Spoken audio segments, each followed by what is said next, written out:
சின்னம்மா சசிகலா தலைமையில் இயங்கும் அனைத்திந்திய புரட்சித் தலைவர் மக்கள் முன்னேற்றக் கழகம் சார்பில் நாங்குநேரி சட்டமன்ற தொகுதியில் போட்டியிடும் வேட்பாளர் வெள்ளதுரை இன்று மேல திருவேங்கடநாதபுரம் பாடகசாலை விளாகம் குன்னத்தூர் ஆகிய பகுதியில் பொதுமக்களை சந்தித்து வாக்கு சேகரித்தார்.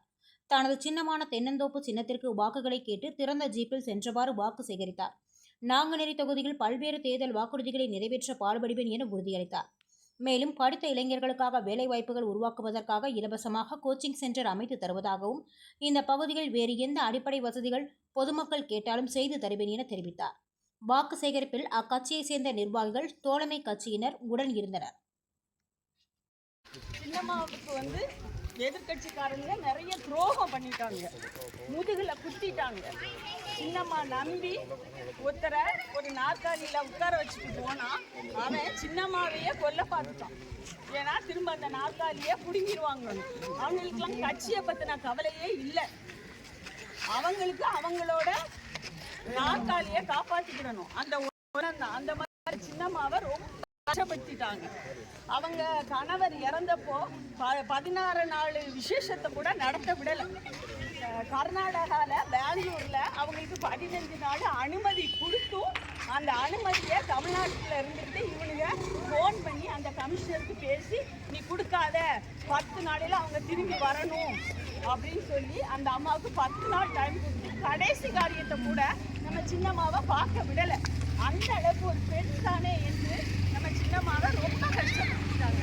புரட்சி தலைவர் ஜெயலலிதா அம்மாவுக்கு பக்கபலமாக அவங்க அத்தனை தொகுதியிலையும் ஜெயிச்சு அப்படியே செம்மையாகவும் சிறப்பாகவும் மக்கள் பணி செஞ்சாங்கன்னா அதுக்கு முக்கிய காரணம் அவங்க கூட இருந்த நம்ம சின்னம்மா தான். அவங்களோட நிழல் மாதிரி இருந்து அவங்களுக்கு எல்லா சப்போர்ட்டையும் கொடுத்து அவங்கள தன்னோட இலவசமாக அந்த இது அமைக்கப்படும். அவங்க அதில் ட்ரைனிங் எடுத்து வேலைக்கு போய்க்கலாம். அது இலவசம், கல்வி கிடையாது. நம்ம இதில் திருப்பி இப்போ கோயிலில் இந்த முன்னால் டைல்ஸ் இல்லைன்னு தம்பி சொன்னாங்க, அதையும் போட்டு கொடுத்துடலாம். மூன்றாவது லைட் இல்லை, அதுன்னா போட்டுடலாம். தண்ணி இல்லைன்னா போட்டுடலாம். ரேஷன் கடை இருக்கா உங்களுக்கு? ரேஷன் கடை இருந்தால் பஸ் வசதி இருக்கா? சரி, இது எல்லாமே தான். அதுமாதிரி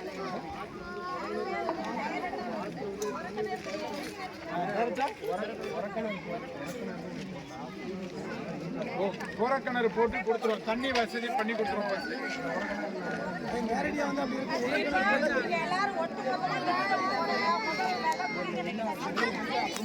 அதே மாதிரி இந்த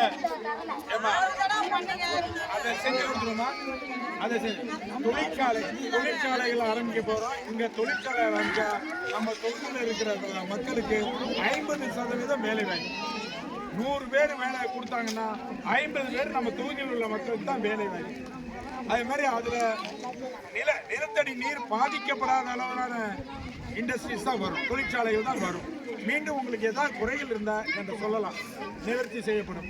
என்னுடைய நம்பர் இருக்கும். மே 4ஆம் தேதிக்கு அப்புறம் வெற்றி பெறவங்க நம்பர்லாம் கொடுத்துருவேன். நீங்கள் டைரெக்டாக என்னை கான்டாக்ட் பண்ணலாம். மீடியேட்டரோ ஏதோ கிடையாது, டைரெக்டாக கான்டாக்ட் பண்ணலாம். உங்களை தேடி நான் வருவேன், இல்லைன்னா பதில் சொல்லுவேன்.